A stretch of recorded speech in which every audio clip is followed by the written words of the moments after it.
ஈரேழு 14 லோகங்களையும் ஆளும் சிவபெருமான் ஏன் ஒரு வானரத்தின் உருவத்தை எடுக்க வேண்டும்?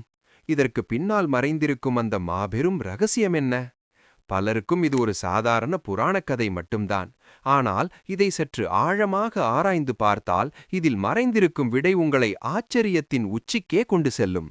அந்த ரகசிய முடிச்சை அவிழ்க்கப் போகிறோம். வீடியோவை எங்கும் ஸ்கிப் செய்யாமல் முழுமையாக பாருங்கள். வைகுண்டத்தில் இருக்கும் மகாவிஷ்ணு பூமியில் உள்ள தீவைகளை அழிக்க ஸ்ரீராமனாக அவதாரம் எடுக்க முடிவு செய்தார்.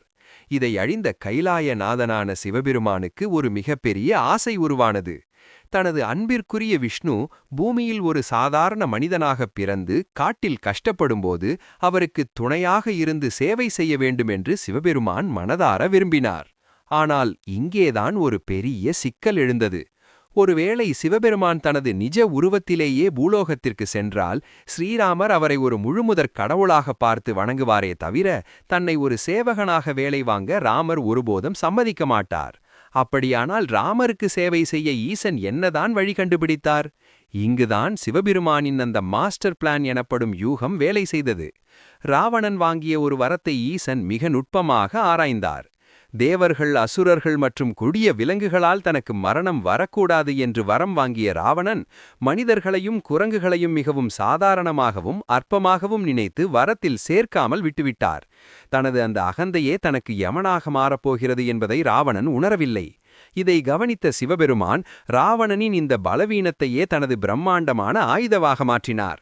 ஒரு மனிதனுக்கு, அதாவது ராமருக்கு சேவகனாக ஒரு வானரத்தின் உருவத்தில்தான் செல்ல வேண்டும் என்று முடிவு செய்தார்.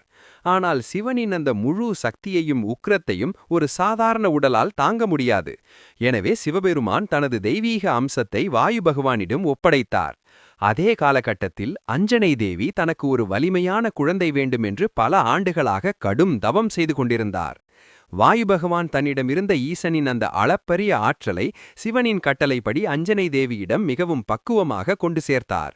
அப்படி சிவனின் அம்சமாக வாயுவின் அருளால் பிறந்தவர்தான் ராமபக்தனான வாயுபுத்திரன் அனுமன். பலருக்கும் தெரியாத ஒரு ஆச்சரியமான தகவல் என்னவென்றால், சிவபெருமானுக்கு மொத்தம் 11 ருத்ர வடிவங்கள் உண்டு. அந்த 11 வடிவங்களில் மிக மிக சக்தி வாய்ந்த எந்த அஸ்திரத்தாலும் அழிக்க முடியாத ஒரு ருத்ர வடிவம்தான் இந்த 11வது வடிவமான அனுமன் அவதாரம். அதனால்தான் அனுமனை ஏகாதச ருத்ரன் என்று புராணங்கள் போற்றுகின்றன. தன்னிடம் உள்ள அளப்பரிய சக்தியை மறைத்து ராமபக்திக்காக மட்டுமே தனது வாழ்நாளை அவர் அர்ப்பணித்தார். அகிலாண்ட கோடி பிரம்மாண்ட நாயகனான சிவனே ஒரு சேவகனாக மாறியதுதான் உண்மையான அன்பின் உச்சம். ஜெய் ஸ்ரீராம்.